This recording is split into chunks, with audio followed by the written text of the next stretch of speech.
In Resident Evil 4, the merchant store is chock full of offerings for you to take advantage of while attempting to rescue Ashley. With everything the merchant offers, it can be hard, particularly for new players, to decide exactly what they should spend their hard-earned cash on. So to help you out, here are 5 tips for using the merchant in Resident Evil 4. Tip 1. Focus on upgrading 1 or 2 weapons. Every weapon you purchase or find throughout the game can be upgraded. In pretty much every case, it's gonna swing the game more into your favor if you have a couple high-powered weapons to choose from rather than 6 or 8 barely upgraded weapons. In addition to the standard upgrades, in the later stages of the game, every weapon has an exclusive upgrade which significantly increases the weapon's statistics. For example, doubling the power of the shotgun so that it rivals the raw power of the Magnum. Not only will these exclusive upgrades cost a hefty 80,000 pesetas, they are only available after you upgrade the weapon to its maximum capacity, unless of course you shell out 30 spinels for an upgrade ticket, something you're not likely to have on your first playthrough. Which brings us to tip 2. Except for the bolt action, get weapons the second time through. So the bolt action is a godsend for eliminating enemies from relative safety, not to mention if you ever find yourself needing to locate a misplaced wrench. But other than that, consider passing on weapons the first time around. If you're new, you may not be aware that the game has a new game plus style mechanic wherein after beating the game, you are able to restart with all equipment and unlocks with which you beat the game. This includes your cash and spinels. So, those items you're struggling to decide on, remember that you can acquire all those additional gadgets on subsequent playthroughs of the game, and this will also help to keep those playthroughs fresh as you attempt to rely on new and different weapons. That said, what besides upgrades should you focus on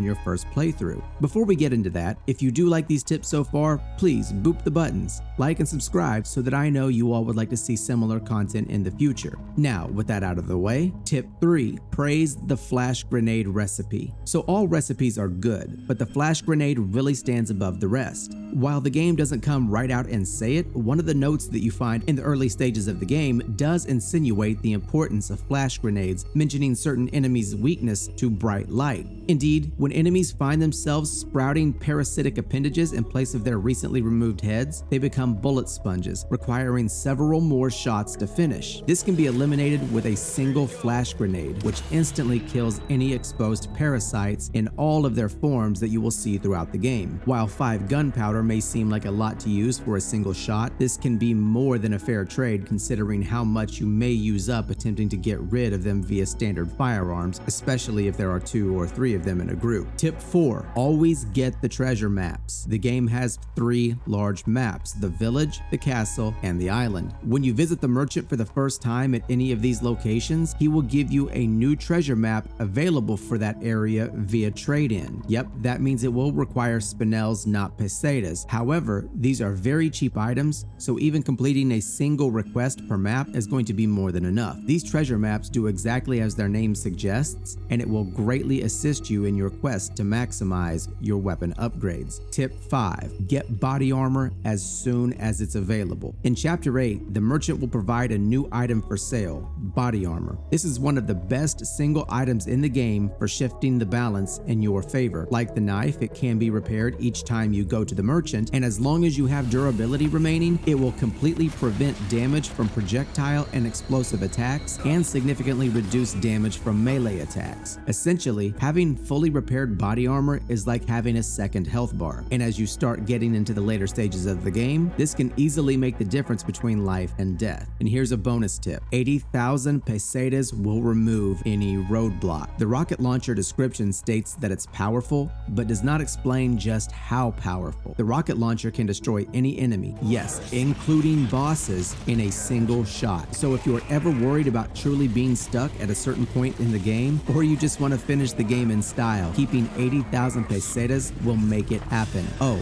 and you can buy a new rocket launcher in each location of the game. Alright, that's it for the day. I really appreciate you watching, and I hope you enjoyed these tips on how to get the most out of the merchant in Resident Evil 4. Again, please hit the like and subscribe button if you support this content so that I know you found it helpful and that you would like to see similar types of content in the future. Thanks for watching.